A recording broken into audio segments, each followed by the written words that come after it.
Entre os anos 2001 e 2004, eu e a minha esposa, a gente foi missionário no sul da Bahia, na cidade de Itabuna.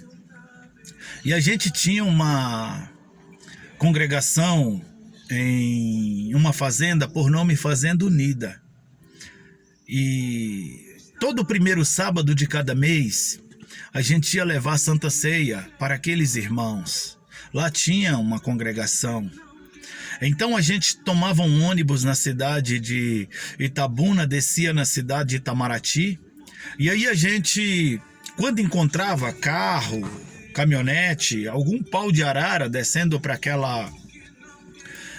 lado, a gente pegava carona. Tinha um moço que fazia aquele transporte, mas ele tinha dia e horário certo de fazer aquela rota lá, o moço de uma caminhonete. Então nem sempre a gente encontrava um transporte para a Fazenda Unida. A maioria das vezes a gente ia a pé. E nós, todo primeiro sábado de cada mês, a gente levava a Santa Ceia para os irmãos. Era a nossa família. Amávamos aquele povo. E a gente fazia com prazer. E a gente ia na estrada a pé, e glorificando a Deus, engrandecendo o nome de Deus. E a gente via o cuidado de Deus. E o pastor daquela congregação, o dirigente lá, ele sempre foi muito gentil. Ele, a sua família, recebia a gente muito bem. Tratava a gente bem, servia almoço e tinha um carinho muito especial para conosco. Em um desses sábados, chegamos lá, tinha uma senhora que era da cidade e congregava comigo. E ela levantou duramente contra o meu ministério. E ela tinha uma certa influência naquela congregação e manipulava aqueles irmãos. E naquele dia o pastor não foi gentil com a gente, nem ele nem a sua esposa. Eles nos receberam muito mal. Não mandou a gente entrar. A gente cansado, pois descemos do ônibus por volta de 9 horas da manhã e andamos até 2 da tarde. E o que a gente queria era tomar um banho, era almoçar, como era o costume.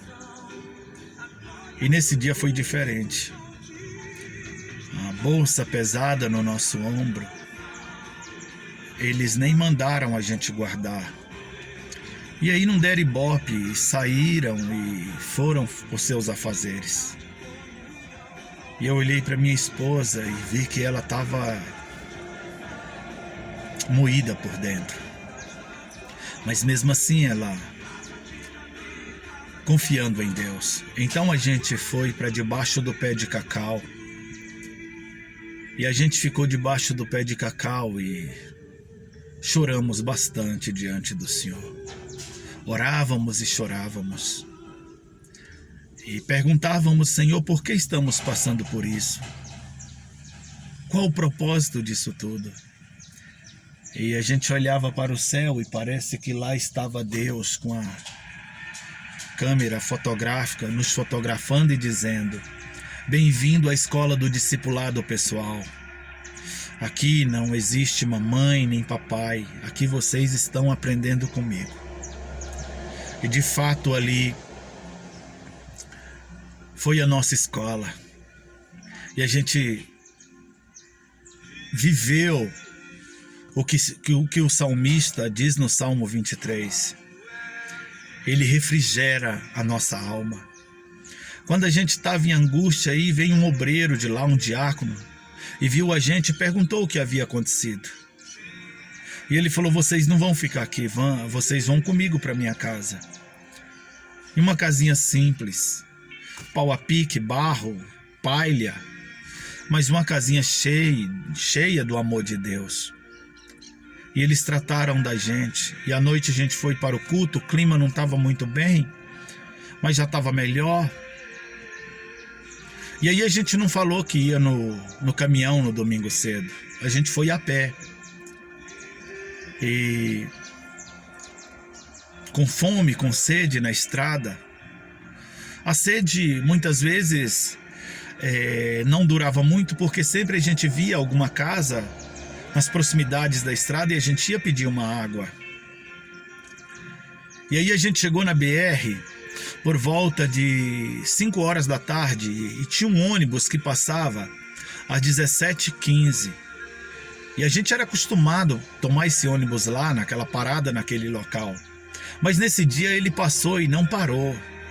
Então eu preocupei muito, porque estava longe e ali era perigoso. Mas a minha esposa o tempo todo orando e dizendo, louvando a Deus e falando: manda os teus anjos para que eles possam cuidar da gente.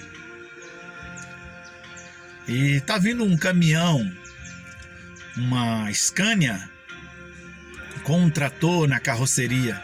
Era em vão dar sinal, vários carros já haviam passado ali.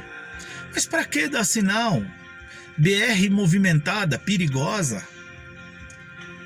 Ninguém conhecia a gente.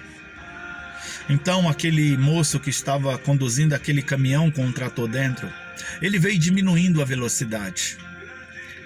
E ele perguntou: para onde vocês estão indo? Eu falei: para Itabuna. A gente vai para Itabuna. Ele falou: vamos comigo, eu tô com muito sono, eu preciso chegar em Ilhéus hoje. E assim tem alguém para a gente ir conversando para mim não ter sono. Perfeito. Eu não conhecia bem aquela estrada, então para mim, todo mundo que fosse para Ilhéus tinha que passar dentro de Itabuna. E a gente foi conversando, só que o caminhão é lento. E mais ou menos uns 30 quilômetros de Itabuna, antes da polícia rodoviária, uns 30 quilômetros antes, tinha um trevo que vai para Ilhéus. E eu não sabia.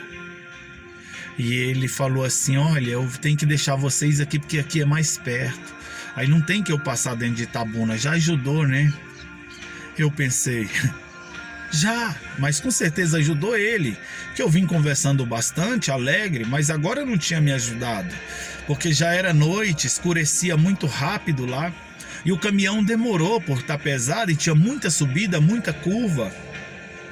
Então eu acredito que já era 6 e qualquer coisa, quase 7 horas. E ele nos deixou no trevo mais perigoso daquela região. O índice de criminalidade era grande, estupro, latrocínio, um monte de coisa. Eu já ouvia relato de lá. E aí eu fiquei preocupado, mas a minha esposa o tempo inteiro confiando em Deus e dizendo que Ele ia cuidar da gente, que os anjos dele iam cuidar de nós, que a gente estava seguro. E passavam as pessoas com aparência estranha, e aí eu vi que não adiantava, eu queria ver se passava algum ônibus mais tarde. Mas aí tinha uma pilastra de cimento do lado contrário. Por exemplo, eu estava indo para Itabuna, então eu tinha que ficar do lado direito da pista, porque estava indo. E tinha uma pilastra no trevo do lado esquerdo, lado contrário.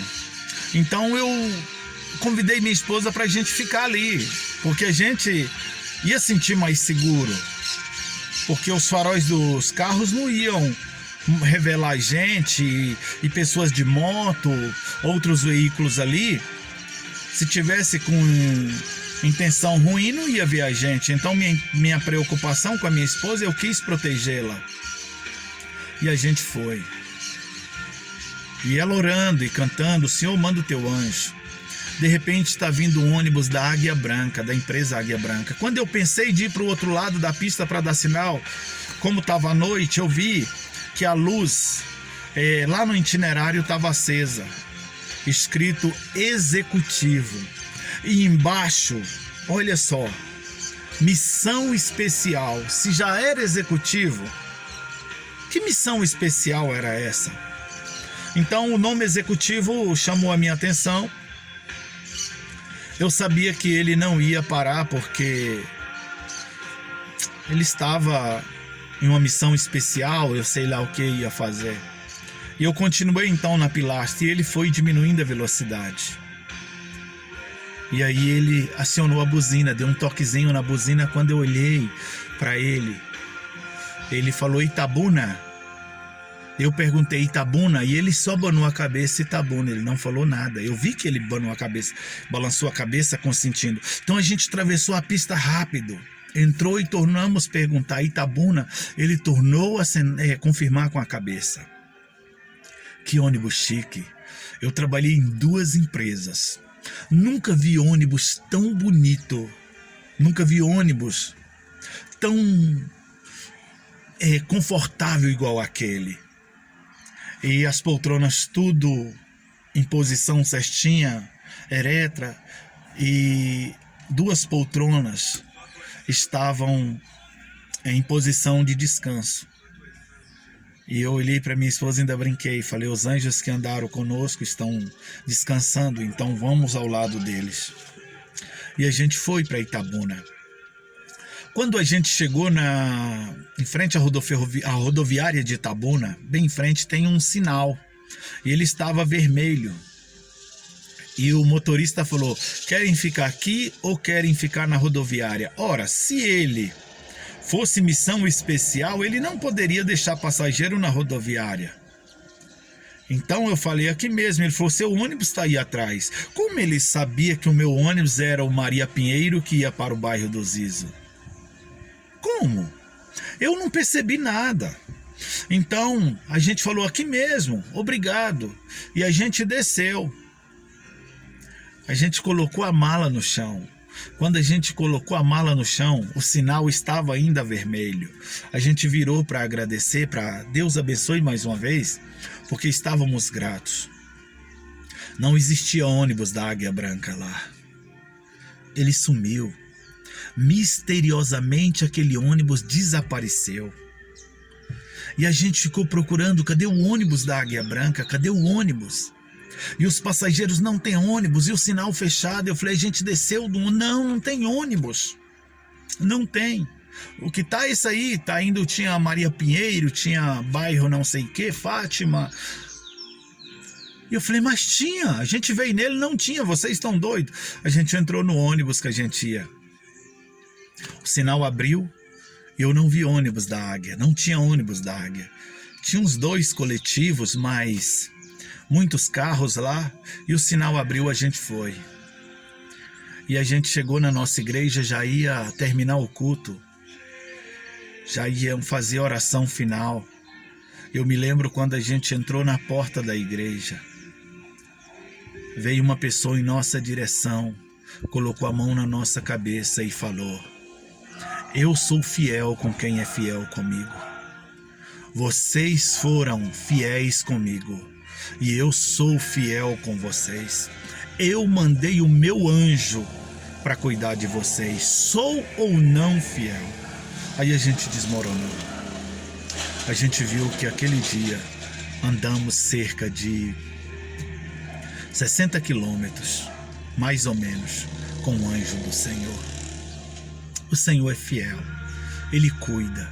Eu não sei qual é a sua necessidade, a sua dificuldade, mas Deus, Ele tem refrigério para a tua alma.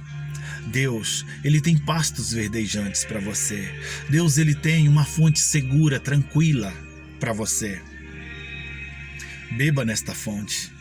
Não se preocupe com a fonte que você vai beber, com o pasto que você irá alimentar. Deus, Ele preparou para você águas tranquilas e pastos verdejantes. E Ele tem refrigério para a tua alma. Descansa nele. Ah, se este vídeo, se este testemunho edificou você de alguma forma, então ajude este canal, se inscreva nele. Compartilha para quantas pessoas você quiser. Vai, compartilhe aí com a multidão para que outros sejam abençoados também. Ative o sininho, porque na próxima